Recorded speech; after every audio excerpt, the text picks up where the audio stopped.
Salut tout le monde! Aujourd'hui, on va commencer la nouvelle série, les InLearn Days. Alors, qu'est-ce que j'entends par InLearn Days? J'ai envie qu'on voit une fois par semaine des sujets qu'on traite sur la plateforme de formation. Là, à l'heure actuelle, il y a des formations sur Flutter.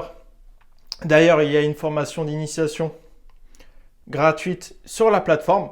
Donc je vous laisse aller voir si ça vous intéresse, car ce premier InLearn Day va concerner Flutter.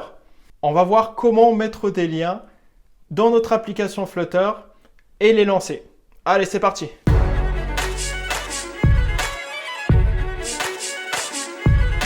On part sur Visual Studio Code avec un nouveau projet créé. Je viens de le créer à l'instant, j'ai supprimé l'ensemble des lignes qu'il y avait sur main.dart. On part from scratch, comme diraient les Américains. Si vous y connaissez, si vous avez déjà les bases, on va pouvoir enchaîner directement. Sinon, je vous conseille d'aller sur la plateforme, il y a le lien dans la description, et vous avez accès aux cours d'initiation Flutter et Dart gratuitement. Cela va vous permettre de créer une carte de visite plus poussée que la carte de visite qu'il y a sur YouTube. Ok, c'est parti. Donc, on commence avec le classique import material.dart. On fera un autre import tout à l'heure. On va se créer notre void main pour pouvoir exécuter notre application. Donc, avec runapp et notre application, on va l'appeler URL app. Du classique. Ensuite, on va créer notre classe pour URL app. On va l'extend avec un stateless widget. On va utiliser que des stateless, pas besoin de stateful. On va pas trop se prendre la tête là-dessus. Ici, on crée notre widget build. Donc, on cale un override. Widget build. Build context. Donc, il y a des raccourcis, mais pour que vous preniez la main, je vous conseille d'écrire mot par mot. Il n'y a rien de mieux. Ici, on va return material app. Ensuite, on va lui donner un titre à l'application.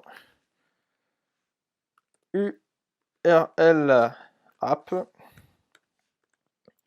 Et notre screen, on va l'appeler tout simplement home. Ensuite, on va créer en dessous la classe pour notre screen. Donc, on l'a appelé home. Extends. Stateless widget. On fait exactement pareil. Vous pouvez prendre de l'avance. Override. Widget build. Build context. Hop. Et ici, on return un scaffold. La structure de notre screen. Toujours. On va lui créer une petite tab bar, tiens. Cette tab bar là, widget app bar. On va lui donner un title, texte, hop, et ici, le URL app. Ok, ensuite, on lui donne son contenu. Le contenu, ça va être directement un flat button, là où on va cliquer pour accéder au lien. Ensuite, il nous demande le paramètre onPressed. Pour l'instant, on ne le remplit pas. Et on va lui donner ce qui va afficher sur le bouton.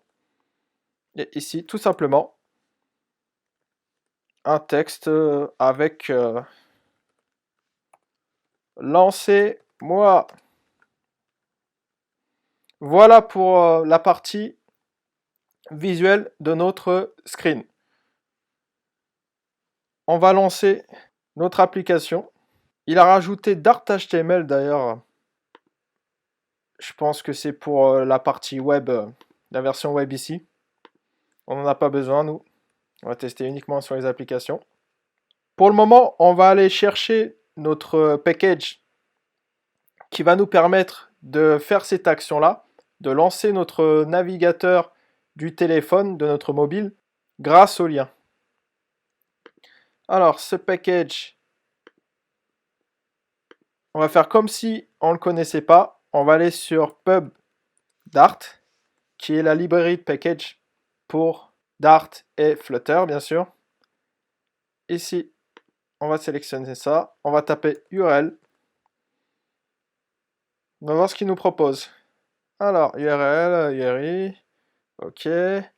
Plugin for launching an URL on Android, support web, phone, SMS. Ah, celui-là, c'est parfait. Donc, URL Launcher. Hop. On va pas regarder ça pour l'instant. On va l'installer. On va prendre ça et le coller dans notre pub spec ici. Donc, toujours dans Dependencies. Tac. On sauvegarde et ça va nous télécharger notre package. Ok, ça c'est bon, notre package est téléchargé. Maintenant, on n'a plus qu'à l'importer. Ah, qu'est-ce qu'il nous raconte lui? Nanana. Ok, bon. On va le relancer. C'est beaucoup mieux. On va faire juste une petite modif. Le bouton, on va le centrer au milieu. Avec le widget Center. On le wrap grâce à la commande Shift Ctrl R et on rajoute le widget Center. On lance, hop, magie. Donc là, pour l'instant, il fait rien notre bouton. On va utiliser l'URL Launcher. Pour cela, il faut qu'on l'importe. Donc, importe URL Launcher. Nickel. On va créer une fonction dans notre classe Home. Cette fonction ne va rien retourner, void. Elle va être privée, donc underscore. Et on va l'appeler launch link. Elle va s'occuper de la gestion du lien, de son lancement. Elle va être async, asynchrone. C'est un terme que vous verrez dans la formation Flutter que je suis en train de préparer. Pour l'instant, dans la formation d'initiation, on n'a pas vu cela. Pour faire bref, c'est une fonction asynchrone qui ne s'exécute pas simultanément, immédiatement. On va créer notre variable qui va contenir l'URL. On l'affiche avec const. Ça va être une chaîne de caractères. Ici, mettez ce que vous voulez.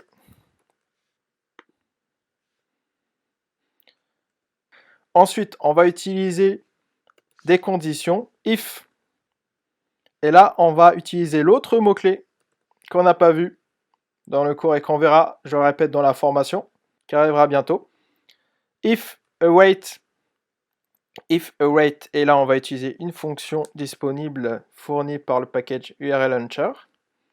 Donc, can launch, et on va passer notre URL. Qu'est-ce que fait cette fonction-là? Cette fonction-là va tester notre lien, va vérifier que c'est bien un lien, et si c'est possible de le lancer. Si c'est possible de le lancer, elle va nous retourner ce que l'on appelle un future bool. Le future bool, avec await, va se transformer en bool. C'est-à-dire que le mot-clé await va attendre la fin de l'exécution de cette fonction-là. Donc, le résultat bool. Bool comme donnée accepte vrai ou faux. Donc, si l'URL peut être lancée, donc si c'est vrai, en retour, on passe à l'intérieur à l'exécution. Et à l'exécution ici de la condition, on va lui dire, si c'est possible de le lancer, tu vas me le lancer. Donc, launch URL. Le can launch permet d'éviter un plantage, un crash, si l'URL n'est pas correcte. C'est une vérification. Sinon, on va utiliser un mot-clé throw qui permet d'arrêter l'application en mettant un message d'erreur. Ça retourne, c'est une sorte de return, comme il y a ici, sauf que ça arrête complètement l'application. Et ça envoie un message d'erreur. Impossible de lancer le lien. On est bon. Maintenant, on va faire passer notre fonction dans onPress. On supprime tout ça. Comme on a bien configuré notre fonction ici et que c'est une void, donc qu'elle ne retourne rien, et par magie, onPress et void aussi attend une fonction void. C'est nickel. Par contre, faites bien attention à ne pas mettre les parenthèses parce que c'est pas comme cela que le paramètre onPress fonctionne et que si vous essayez de faire passer une fonction avec les parenthèses, ça sous-entend que vous voulez directement lancer votre fonction et c'est pas le cas. Donc, allez, le grand test. On va cliquer là-dessus et si tout se passe bien, c'est censé marcher.